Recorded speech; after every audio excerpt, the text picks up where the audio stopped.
सबने कहा ये रास्ता बहुत मुश्किल है। सबने कहा इस जीवन काल में ये असंभव है। सबने कहा ये लड़ाई जीती नहीं जा सकती। लेकिन सिर्फ केसीआर को विश्वास था और उन्होंने इसे संभव कर दिखाया और कर दिखाया कमाल।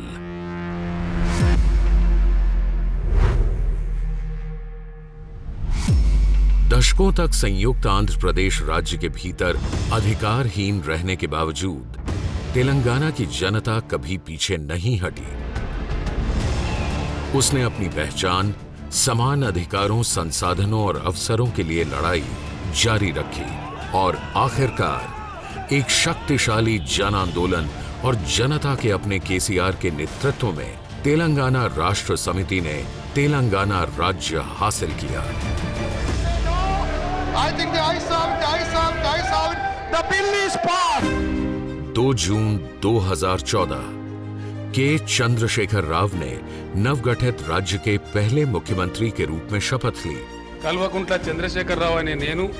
इसके साथ ही उन्होंने तेलंगाना के लोगों के लिए एक नई पहचान, एक नई आशा और एक नया सवेरा लाने के अपने वादे को पूरा कर दिखाया। अब तेलंगाना को नए सिरे से बनाने की जरूरत है। तेलंगाना को पुनः विकास की जरूरत है। नई सरकार को विरासत में मिले थे तेलंगाना के गंभीर संकट, भयंकर सूखा, किसानों और हथकरघा बुनकरों की आत्महत्याएं, सिंचाई और पीने के पानी की कमी, लाखों लोगों का पलायन, बिजली की अंतहीन कटौती, अनिश्चितताएं, व्यय से भरा बजट और वित्तीय स्थिति में मंदी। नया राज्य और उसकी युवा सरकार इन अंतहीन समस्याओं से घिरती जा रही थी। हर प्रमुख क्षेत्र में सुधार और तुरंत कार्रवाई की जरूरत थी। ऐसी विकट परिस्थितियों में केसीआर ने तेलंगाना के लिए स्वर्ण युग का सपना देखने की हिम्मत की। भारत के सर्वश्रेष्ठ प्रदर्शन करने वाले राज्यों में नंबर 1 पर आने के लिए केसीआर ने दूरदर्शिता और गतिशील नेतृत्व के साथ आगे बढ़ते हुए राज्य को सबसे ऊपर उठाने के लिए एक रोशनी दिखाई और पहले दिन से ही भारत के सबसे युवा राज्य ने भारत की सबसे क्रांतिकारी सफलता की कहानी बनने के लिए पूरे हौसले के साथ सभी कठिन रास्तों पर अपने कदम बढ़ा दिए। तेलंगाना राज्य ने 450 से अधिक कल्याणकारी योजनाएं शुरू की हैं, जिनमें किसी को भी अनदेखा नहीं किया गया है। आसरा ये एक पेंशन योजना है जिसमें वरिष्ठ नागरिकों, अकेली महिलाओं और अन्य कमजोर समूहों को 2016 रुपए और दिव्यांगों को 3016 रुपए दिए जाते हैं। आसरा योजना उन्हें आर्थिक संकट से बचाकर आत्मसम्मान से जीवन जीने में मदद करती है। तेलंगाना भारत का एकमात्र राज्य है जिसने 2 बेडरूम आवास योजना शुरू की है। इस योजना में बहुमंजिला इमारतें बनाई गई। इनमें 2 कमरों के मकानों को गरीबों और जरूरतमंदों को 100% सब्सिडी पर आवंटित किया गया। अब तक करीब 20,000 करोड़ रुपए की लागत से तैयार 2 बेडरूम वाले 3 लाख से अधिक मकान स्वीकृत किए जा चुके हैं।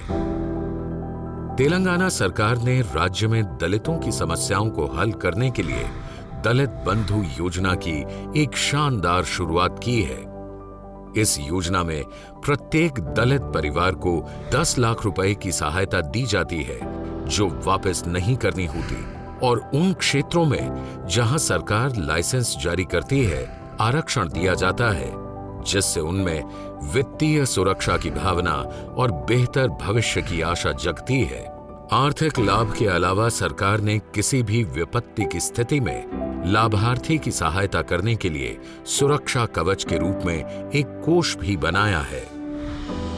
SC/ST उद्यमियों के विकास और क्षमता निर्माण पर विशेष ध्यान देने के साथ तेलंगाना सरकार ने टी प्राइड योजना की शुरुआत की, जिसमें दलित उद्यमियों के तेजी से विकास के लिए विभिन्न प्रोत्साहन प्रदान किए गए। बाल विवाह को रोकने और लड़कियों के परिवारों के वित्तीय बोझ को कम करने के लिए मुख्यमंत्री ने कल्याण लक्ष्मी और शादी मुबारक योजना की घोषणा की, जो भारत में अपनी तरह की पहली योजना है। इस योजना में परिवारों को अपनी बेटियों की शादियों के लिए 1,116 रुपए की आर्थिक सहायता दी जाती है। अब तक इस योजना ने 11 लाख से अधिक परिवारों को कर्ज से बचाया है। तेलंगाना के सभी क्षेत्रों में बीड़ी बनाने जैसे छोटे उद्योगों के कारीगरों और दैनिक मजदूरों सहित संघर्षरत समुदायों के उत्थान के लिए अपनी तरह की पहली कल्याणकारी योजनाएं शुरू की गई हैं। भेड़ पालन करने वाले लोगों के लिए भेड़ वितरण अभियान जैसे प्रोत्साहनों ने लोगों का दिल जीत लिया है। सिरिसिला जैसे स्थानों के बुनकरों को संकट से निकाला गया है। पूरे तेलंगाना में बड़े पैमाने पर उत्थान की कहानियां सामने आ रही हैं, एक ऐसे नेता के नेतृत्व में जिसने जैसा बोला वैसा करके भी दिखाया। पीने के पानी के क्षेत्र में एक क्रांति, मिशन भगीरथ। इस महत्वपूर्ण कार्यक्रम को युद्ध स्तर पर शुरू किया गया है ताकि तेलंगाना के हर घर को नल उपलब्ध कराया जा सके और हर व्यक्ति को मिले साफ, सुरक्षित और प्रचुर मात्रा में पीने का पानी। ये विभिन्न आकारों में पाइपलाइनों का एक ऐसा विशाल नेटवर्क है जो 2 लाख किलोमीटर से अधिक फैला हुआ है। एक चौंका देने वाली लंबाई जो 5 बार पूरी दुनिया को नाप सकती है। 46,000 करोड़ रुपए से अधिक की लागत वाला मिशन भगीरथ पूरे राज्य में प्रतिदिन 3,000 मिलियन लीटर सुरक्षित पेयजल की आपूर्ति करता है। देश में पहली बार तेलंगाना एकमात्र ऐसा राज्य है जिसने अपने नागरिकों के हर घर में पीने का पानी मुफ्त उपलब्ध कराया है। मिशन भगीरथ ने राज्य में फ्लोराइड मुक्त सुरक्षित पेयजल उपलब्ध करा के भारत में इतिहास रचा है। तेलंगाना अब केंद्र सरकार के जल जीवन मिशन के साथ ही साथ देश की 11 राज्यों के सरकारों के लिए एक रोल मॉडल है। मैं अभिनंदन करना चाहता हूं तेलंगाना की सरकार का कि एक भी घर ऐसा नहीं है जहां पीने का पानी लेने के लिए किसी गरीब को, मां को और बेटी को बाहर जाना पड़े। जब तेलंगाना की पहली सरकार ने कार्यभार संभाला तो राज्य बिजली की गंभीर कटौती से जूझ रहा था। नवगठित राज्य में बिजली आपूर्ति क्षमता कम, अनियमित और अनुपातहीन थी। मुख्यमंत्री ने तत्काल कार्रवाई की। विभिन्न क्षमताओं के सैकड़ों सबस्टेशन युद्ध स्तर पर बनाए गए और राज्य डिस्कॉम को अधिकार दिया गया। इन कदमों ने राज्य को विद्युतीकृत किया। राज्य गठन के 200 दिनों के भीतर केसीआर ने 24 घंटे बिजली पूर्ति का वादा पूरा किया। तेलंगाना में आज कहीं भी बिजली कटौती नहीं होती है और तेलंगाना एकमात्र भारतीय राज्य है जो सभी क्षेत्रों को 24 घंटे हर दिन उच्च गुणवत्ता वाली बिजली की आपूर्ति करता है। 2014 में स्थापित बिजली क्षमता 7,600 मेगावाट से बढ़कर मात्र 7 साल में यानी 2021 में 17,305 मेगावाट हो गई है और 2023 तक तेलंगाना अपनी कुल बिजली क्षमता को 25,000 मेगावाट के प्रभावशाली लक्ष्य तक पहुंचा देगा। केसीआर के दूरदर्शी नेतृत्व में अल्ट्रा मेगा पावर प्रोजेक्ट्स के पूरा होने के साथ इसे हासिल किया जाएगा।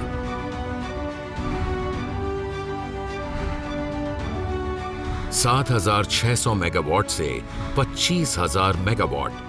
इतने कम समय में 18,000 मेगावाट बिजली की बढ़ोतरी भारतीय विद्युत क्षेत्र के इतिहास में इतनी बड़ी उपलब्धि इससे पहले कभी नहीं हुई थी। आज प्रति व्यक्ति बिजली की खपत के मामले में तेलंगाना देश में सबसे आगे है। यह सभी क्षेत्रों में उत्कृष्ट वृद्धि का एक विश्वसनीय संकेत है।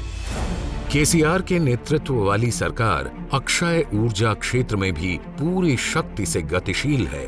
तेलंगाना अपनी सोलर पावर क्षमता को भी तेजी से बढ़ा रहा है। इसकी सोलर पावर की स्थापित क्षमता केवल 6 वर्षों में 50 गुना बढ़ गई है। 2014 में मात्र 70 मेगावाट से ये 2021 में 4,478 मेगावाट तक पहुंच चुकी है। आज का तेलंगाना पूरे देश के लिए भविष्य के विद्युत विकास का एक महत्वपूर्ण उदाहरण है।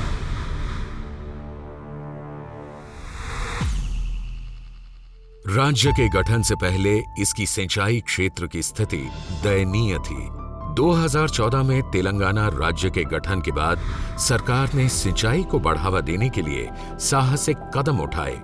7 साल में सिंचाई क्षेत्र में 1,28,000 करोड़ रुपए की विशाल खर्चे की वृद्धि की गई है। ये सब कैसे हुआ? मुख्यमंत्री ने आगे बढ़कर पहले से चल रही परियोजनाओं को तेजी से पूरा करने के साथ साथ उन्हें आधुनिक बनाने की रणनीति के लिए बातचीत के सत्र आयोजित किए। इस तरह सभी परियोजनाओं में जैसे नई जान आ गई।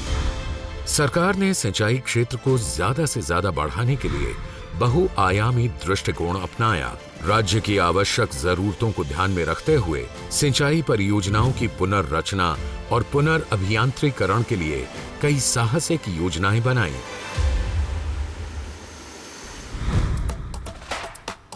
पालामुरू, रंगारेड्डी और सीतारामा लिफ्ट सिंचाई परियोजनाएं, देवादुला लिफ्ट सिंचाई योजना और कालेश्वरम लिफ्ट सिंचाई योजना।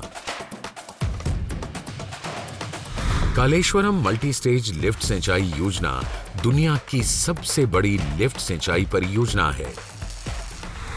गोदावरी के पानी को 90 मीटर से 618 मीटर की ऊंचाई तक उठाने के लिए एक नए रूप से निर्मित की गई विशाल परियोजना, जिसने तेलंगाना की प्यासी भूमि तक पानी पहुंचाने का दुष्कर काम पूरा किया। एक समय असंभव लगने वाली कालेश्वरम मल्टी स्टेज लिफ्ट सिंचाई योजना तेलंगाना सरकार द्वारा हासिल की गई एक ऐसी बेमिसाल उपलब्धि है, जिसके तहत गोदावरी नदी पर 3 बैराजों के साथ 20 mega volume water lift, 22 pump house, 20 तालाबों, सुरंगों, पाइपलाइनों और नहरों का लगभग 2000 किलोमीटर लंबा नेटवर्क, सब कुछ सिर्फ 36 महीने के रिकॉर्ड समय में पूरा किया गया। ये परियोजना 45 लाख एकड़ जमीन के लिए पानी की आवश्यकता को पूरा करेगी और ये 2 फसलों के लिए पानी देगी। इसका मतलब है कि 90 लाख एकड़ जमीन सोना उगलेगी। इसके साथ ही सरकार ने मिशन काकतीय भी शुरू किया। 11वीं सदी के काकतीय राजवंश के छोटे सिंचाई टैंकों और जल निकायों के तरीकों को 21वीं सदी में दोबारा अपनाया। बेकार पड़े 46,531 मौजूदा टैंकों को साफ किया गया और 22,000 करोड़ रुपए का निवेश किया गया। मिशन काकतीय को तेलंगाना के भूमिगत जल स्तर को बढ़ाने के लिए नवनिर्मित किया गया, ताकि राज्य की हर कृषि योग्य भूमि तक पानी पहुंचे, पशुओं की देखभाल हो और ग्रामीण अर्थव्यवस्था को बढ़ावा मिले। तेलंगाना सरकार के अविश्वसनीय योगदान से सिंचाई क्षेत्र में 2014 से 2021 तक 119% की वृद्धि हुई है। तेलंगाना में पानी की वृद्धि से मत्स्य पालन उद्योग को बढ़ावा मिला, जिससे आज तेलंगाना भारत में अंतर्देशीय मत्स्य पालन में प्रथम स्थान पर है। तेलंगाना के कृषि क्षेत्र में भी बदलाव आया उन नए सुधारों के कारण, जिनका लक्ष्य है न केवल किसानों की परेशानी को कम करना, बल्कि उन्हें अधिक सशक्त बनाना, जिससे किसान अपना भाग्य खुद बदल सकें। ये सब संभव हो पाया क्योंकि इस सरकार में वादों को पूरा करने की राजनीतिक इच्छा शक्ति है, जिसमें विचार मंथन और योजनाओं में सभी लोगों को भागीदार के रूप में शामिल करना और कृषि सुधारों की विस्तृत योजनाओं को लागू करना था। जो देश में पहले कभी नहीं हुआ। आज तेलंगाना में किसान मंच योजना में 5000 एकड़ क्षेत्र के प्रत्येक खेत को एक समूह के अंदर संरक्षित किया गया है, जो एक कृषि विस्तार अधिकारी के अंतर्गत रखा गया है। कुल 2601 समूहों के साथ ये भारत के लिए एक नया सिद्धांत है। किसान मंच एक पुल है किसानों और कृषि विस्तार अधिकारियों के बीच। यह किसान की वित्तीय, खेती और पशुपालन से जुड़ी समस्याओं के लिए बेहतर समाधान उपलब्ध कराता है। किसान बीमा योजना किसी भी दुखद और अप्रत्याशित घटना के लिए 100% प्रीमियम देने वाली बीमा योजना है। किसान बंधु योजना, जिसमें रबी और खरीफ की फसल के लिए हर साल 100% निवेश इनपुट सब्सिडी के तहत प्रति एकड़ 10,000 रुपए की गैर वापसी आर्थिक मदद दी जाती है। तेलंगाना की किसान बंधु योजना भारत सरकार की पीएम किसान योजना के लिए एक रोल मॉडल है। पिछले 7 वर्षों में सरकार ने उन सुधारों को लागू करने के लिए 50,448 करोड़ रुपए खर्च किए हैं। उन्हीं की बदौलत तेलंगाना का किसान अब आधुनिक युग में प्रवेश कर रहा है। आज किसान नवीन और वैज्ञानिक कृषि विधियों जैसे सूक्ष्म सिंचाई, ड्रिप सिंचाई, फसल परिवर्तन, ग्रीन हाउस और पॉली हाउस आदि को अपने प्रयोग में शामिल कर रहे हैं। वे नई किस्मों की फसल उगा रहे हैं और अपने खेतों का मशीनीकरण कर रहे हैं, और इन सब के प्रभाव से हो रहा है बदलाव। कृषि के लिए 24 घंटे मुफ्त उच्च गुणवत्ता वाली बिजली भारत में पहली बार, ये एक बहुत बड़ी उपलब्धि है। बिना किसी टैक्स के कृषि के लिए पानी। कपास उत्पादन में तेलंगाना प्रथम स्थान पर है। 35 लाख से अधिक किसानों पर 22,000 करोड़ रुपए से अधिक के कर्ज माफ किए गए। 2018 में कई दशकों में पहली बार तेलंगाना में किसी भी किसान ने आत्महत्या नहीं की। कृषि क्षेत्र के उत्पादन में 8 गुना वृद्धि देखी गई। 15वें वित्त आयोग ने भू अभिलेखों के डिजिटलीकरण में तेलंगाना राज्य को दूसरे स्थान से सम्मानित किया। भारत में पहली बार तेलंगाना ने बीजों का ऑनलाइन प्रमाणन शुरू किया। आज तेलंगाना के किसान धान उत्पादन में नंबर 1 बनने के लिए पंजाब को प्रतियोगिता दे रहे हैं। इसमें से कुछ भी केसीआर के नेतृत्व के बिना संभव नहीं हो सकता था, जो अपने लोगों की भलाई के लिए 24 घंटे कार्यरत हैं। तेलंगाना ने जिन प्रमुख क्षेत्रों में काम किया है, उनमें से एक है स्वास्थ्य सेवाएं। कंटी वेलुगु दुनिया का सबसे बड़ा नेत्र जांच शिविर, जो निशुल्क आंखों की जांच से लेकर फ्री चश्मे और सर्जरी, आंखों की देखभाल और गंभीर नेत्र रोगों की रोकथाम के बारे में जागरूकता पैदा करते हुए 2018 से अब तक करीब 3.5 करोड़ की आबादी तक उपचार पहुंचा चुका है। नए मेडिकल कॉलेजों और अस्पतालों के साथ हर मोहल्ले में भी व्यापक बदलाव आ रहा है। बस्ती दवाखाना प्राथमिक स्वास्थ्य केंद्रों का एक ऐसा नेटवर्क है जो शहर की हर बस्ती में गरीबों की सेवा में उपलब्ध है। 350 बस्ती दवाखाना मुफ्त परामर्श, दवाएं और विभिन्न टेस्ट सेवाएं प्रदान करते हैं। आम जनता तक कुशलता और जल्दी स्वास्थ्य सेवाएं पहुंचाने का श्रेय इसी तरह की स्वास्थ्य सेवाओं को जाता है, और सबसे ज्यादा फायदा तेलंगाना की महिलाओं को हुआ है। मां की गोद कार्यक्रम, जिसमें 300 एम्बुलेंस गर्भवती महिलाओं के लिए मुफ्त सेवाएं प्रदान करती हैं। एम्बुलेंस उन्हें घर से लेकर आती है, अस्पताल में मुफ्त परीक्षण और जांच प्रदान करवाती है और उन्हें घर वापस छोड़ देती है। स्वास्थ्य लक्ष्मी योजना गर्भवती और स्तनपान कराने वाली महिलाओं के साथ साथ शिशुओं की भी देखभाल करती है, उन्हें कुपोषण से बचाती है और उनके संपूर्ण पोषण संबंधी जरूरतों को पूरा करती है। यह कार्यक्रम नियमित और संतुलित भोजन प्रदान करता है। ये 19 लाख से अधिक स्तनपान कराने वाली माताओं, 5 लाख से अधिक शिशुओं और 25 लाख से अधिक गर्भवती महिलाओं तक पहुंच चुका है। और ये सब यहीं खत्म नहीं होता। गर्भवती माताओं को एक बालक के जन्म के लिए 12,000 रुपए और एक बालिका के लिए 13,000 रुपए की आर्थिक सहायता दी जाती है। केसीआर किट के सहयोग से जन्म के बाद भी परिवार का ख्याल रखा जाता है। सभी गर्भवती माताओं के स्वास्थ्य और पोषण संबंधी आवश्यक 16 वस्तुओं का विशेष उपहार। यह किट नए माता पिता के लिए बहुत लाभकारी है, खासकर उनके लिए जिनके पास खुद सामान खरीदने के साधन नहीं है। इन योजनाओं के कारण आज तेलंगाना में कुल संस्थागत प्रसव 98% और 100% टीकाकरण शिशुओं, बच्चों और गर्भवती महिलाओं का हो रहा है। और राज्य में मातृ मृत्यु दर और शिशु मृत्यु दर के परिणाम भी बेहतर होते जा रहे हैं। जब सार्वजनिक स्वास्थ्य सेवा सबको समान रूप से मिलती है, तब ये पूरे समाज के लिए जीवन की गुणवत्ता को बढ़ाती है। तेलंगाना एक राष्ट्रीय नेतृत्व के साथ अपनी अगली पीढ़ी के लिए सुनिश्चित कर रहा है कि उनका भविष्य उज्जवल हो।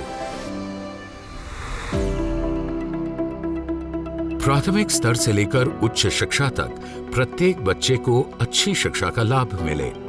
शिक्षा प्रणाली के निम्न स्तरों में किए गए सुधारों के माध्यम से जनता को किए इस वादे को पूरा किया जाता है। सन 2014 में जब तेलंगाना राज्य बना, तब यहां केवल 300 आवासीय स्कूल थे। 2021 तक लगभग 1000 आवासीय शिक्षण संस्थाओं की स्थापना की गई, 3 गुना वृद्धि, जिसे कोई अन्य राज्य इतने कम समय में हासिल नहीं कर पाया। 7,200 करोड़ रुपए से अधिक के निर्धारित बजट के साथ अपना गांव अपनी पाठशाला एक क्रांतिकारी योजना है। इससे तेलंगाना के ग्रामीण और शहरी इलाकों के 26,000 से अधिक स्कूलों को डिजिटल किया जाएगा और अंतर्राष्ट्रीय मानकों पर लाते हुए इससे लगभग 20 लाख छात्रों को लाभ मिलेगा। आज आवासीय शिक्षा प्रणाली, आवासीय विद्या में तेलंगाना देश में प्रथम स्थान पर है। 6,000 करोड़ रुपए से अधिक प्रतिवर्ष के कुल बजट के साथ प्रत्येक छात्र पर सालाना 1,25,000 रुपए खर्च करते हुए 5 लाख से अधिक छात्रों को लाभ हो रहा है। राज्य विदेशों में उच्च अध्ययन करने के लिए प्रति लाभार्थी को 20 लाख रुपए की छात्रवृत्ति भी प्रदान करता है। सरकारी स्कूलों के मानक स्तर तक आने से इनके छात्र अब महंगे निजी स्कूलों के साथ प्रतिस्पर्धा कर सकते हैं और उनसे आगे भी निकल सकते हैं। तेलंगाना के स्कूलों में पढ़ाई बीच में छोड़ने वाले विद्यार्थियों की संख्या में भारी कमी देखी गई। एक गुणवत्तापूर्ण शिक्षा के साथ तेलंगाना की प्रतिभाशाली युवा पीढ़ी आसमान छू रही है, लेकिन अवसर के बिना प्रतिभा विकसित नहीं होती। यही कारण है कि तेलंगाना उद्योग और व्यापार में खूब विकास कर रहा है। व्यापार करने की आसानी, एक छोटी सी बात जो बड़े मायने रखती है। तेलंगाना में ये कथन सिर्फ एक नारे से कहीं ज्यादा है, क्योंकि ये निवेश लाता है और उद्यमिता की भावना को जगाता है। तेलंगाना राज्य की इंडस्ट्रियल पॉलिसी TSI पास, TSB पास और धरणी पोर्टल इस योजना को शक्ति प्रदान करते हैं। कम निरीक्षण और अधिक सुविधा के लिए रचा गया TSI पास एक ऐसी तेज प्रक्रिया है जिस द्वारा 15 दिन के भीतर अनुमति दी जाती है। आज तेलंगाना में 20,000 उद्योग हैं, जिन्हें तेलंगाना राज्य औद्योगिक नीति की ओर से मंजूरी दी गई है। तेलंगाना आइए, तेलंगाना में निवेश कीजिए, आओ मिलकर बढ़ें। केवल 7 साल में तेलंगाना के इन उद्योगों में 2,32,000 करोड़ रुपए से अधिक का निवेश हुआ है। इसमें आश्चर्य नहीं कि बड़ी बड़ी अंतरराष्ट्रीय कंपनियां विशेष रूप से IT में तेलंगाना और हैदराबाद की ओर रुख कर रही हैं। स्टार्टअप्स के लिए हैदराबाद तेजी से पसंदीदा जगह बनता जा रहा है। आज यहां 6,600 से अधिक स्टार्टअप्स हैं। उनमें से कुछ $1 बिलियन मूल्यांकन या यूनिकॉर्न स्टेटस प्राप्त करने के करीब हैं। 14% की वृद्धि के साथ 2021-22 में आईटी का निर्यात 1.5 लाख करोड़ रुपए से अधिक है। लेकिन तेलंगाना सरकार के लक्ष्य और भी ऊंचे हैं। अगले 3 साल में ये लक्ष्य 3 लाख करोड़ रुपए तक पहुंचने का है। हैदराबाद की जीनोम वैली विश्व की वैक्सीन राजधानी है।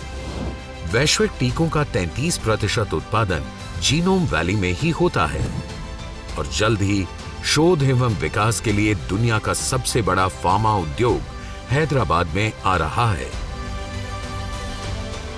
इससे 9.7 बिलियन अमेरिकी डॉलर के निवेश को आकर्षित करने और लगभग 5,60,000 लोगों के लिए रोजगार की उम्मीद है।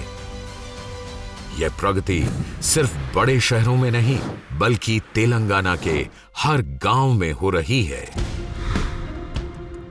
भारत में किसी भी अन्य राज्य के अलग ग्रामीण विकास के लिए तेलंगाना के नेतृत्व की प्रशंसा करनी चाहिए, जो गांव के बुनियादी ढांचे के विकास को ध्यान में रखता है। तेलंगाना में 12,769 ग्राम पंचायतें हैं और प्रत्येक ग्राम पंचायत एक उदाहरण है। पल्ले प्रगति, ग्रामीण क्षेत्रों में जीवन में सुधार के लिए। पल्ले प्रकृति वनम, हर गांव में एक प्राकृतिक उद्यान है जिसमें भिन्न प्रकार की सुविधाएं उपलब्ध हैं। पल्ले दवाखाना, हर गांव में प्राथमिक स्वास्थ्य केंद्र हैं। पक्के घरों और गलियों में रोशनी की समुचित व्यवस्था। हर गांव में हरियाली बढ़ाने के लिए एक नर्सरी है। हर गांव में विकास कार्यों के साथ साथ कचरा इकट्ठा करने के लिए ट्रैक्टर है। सभी दैनिक जरूरतों के लिए एक बाजार। हर गांव में अत्याधुनिक शमशान और अंतिम संस्कार सेवाएं हैं। वैकुंठ धामम। केवल 7 वर्षों में पहली बार भारत के किसी राज्य ने सभी सुविधाओं का रुख एक साथ गांवों की ओर मोड़ दिया है। तेलंगाना का हरिताहारम भारत में सबसे बड़ा वृक्षारोपण और वनीकरण अभियान है, जो दुनिया में केवल ब्राजील और चीन के बाद तीसरे स्थान पर है। ये पूरे राज्य में 24% से 33% हरियाली बढ़ाने के लिए एक बड़ी योजना है। इसके तहत राज्य भर में 242 करोड़ पौधे लगाए जा चुके हैं। 21वीं सदी की हरित क्रांति को चलाने के लिए ग्रामीण स्तर पर नर्सरी बनाकर इस अभियान में राज्य के लोगों को शामिल किया जा रहा है। आम आदमी को साथ लेते हुए हरिताहारम योजना ने बड़ा संदेश दिया है कि सरकार जलवायु परिवर्तन से लड़ने में हमेशा आगे है।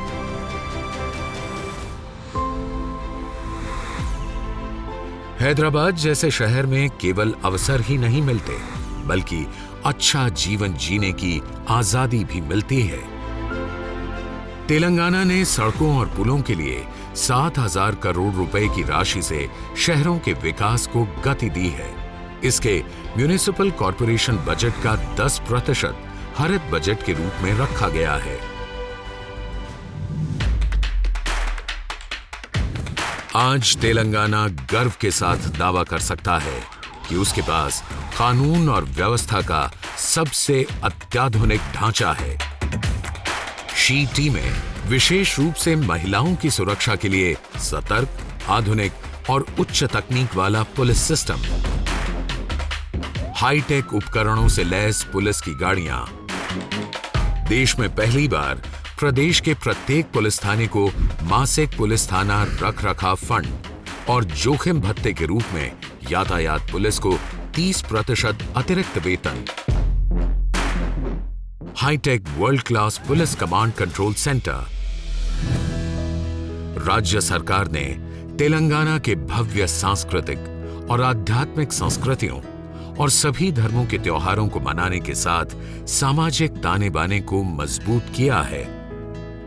राज्य के प्रमुख त्योहारों में से एक बथुकम्मा फूलों का त्योहार है, जिसे तेलंगाना की महिलाओं द्वारा दुनिया भर में बड़े पैमाने पर मनाया जाता है।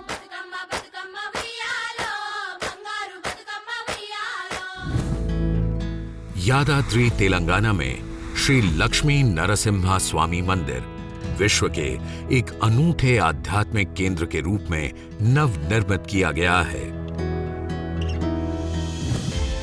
गुलाबी रंगों ने यहां के जीवन के हर पहलू को छुआ है। केवल 7 वर्षों में तेलंगाना का बदलाव शेष भारत के लिए प्रेरणा बना है। 7 वर्षों में भारत के सबसे युवा राज्य ने साबित कर दिया है कि प्रभावशाली शासन ही प्रगति का एकमात्र मार्ग है। अच्छी योजनाएं और लोगों के अनुकूल प्रशासन दोनों के मेल से ये जीत संभव हुई। तेलंगाना की प्रति व्यक्ति आय दोगुनी से अधिक हो गई है। 2014-15 में 1.24 लाख रुपए से बढ़कर 2021-22 में 2.78 लाख रुपए। तेलंगाना का सकल घरेलू उत्पाद 128% बढ़ चुका है। 2014-15 में 5.06 लाख करोड़ रुपए से बढ़कर 2021-22 में 11.55 लाख करोड़ रुपए। आज राजनीतिक गलियारे के दोनों ओर तेलंगाना के इस कदम की तारीफ हो रही है। भारत सरकार के नीति आयोग और भारतीय रिजर्व बैंक ने तेलंगाना को एक उच्च आर्थिक प्रदर्शक के रूप में घोषित किया है। तेलंगाना संयुक्त राष्ट्र के सतत विकास लक्ष्यों को हासिल करने वाला भारत का शीर्ष राज्य है। तेलंगाना के 7 गांवों को भारत की सांसद आदर्श ग्रामीण योजना के अंतर्गत सम्मानित किया गया और 19 गांवों के लिए ग्रामीण विकास मंत्रालय भारत सरकार द्वारा राष्ट्रीय पुरस्कार प्रदान किया गया है। सिर्फ 7 साल में तेलंगाना ने खुद को देश और दुनिया के सामने विकास के एक मॉडल के रूप में साबित किया है। भारत के सबसे वंचित राज्यों में से एक रहे तेलंगाना की तरक्की और राष्ट्रीय मंच पर शीर्ष प्रदर्शन आश्चर्यचकित करने वाले हैं।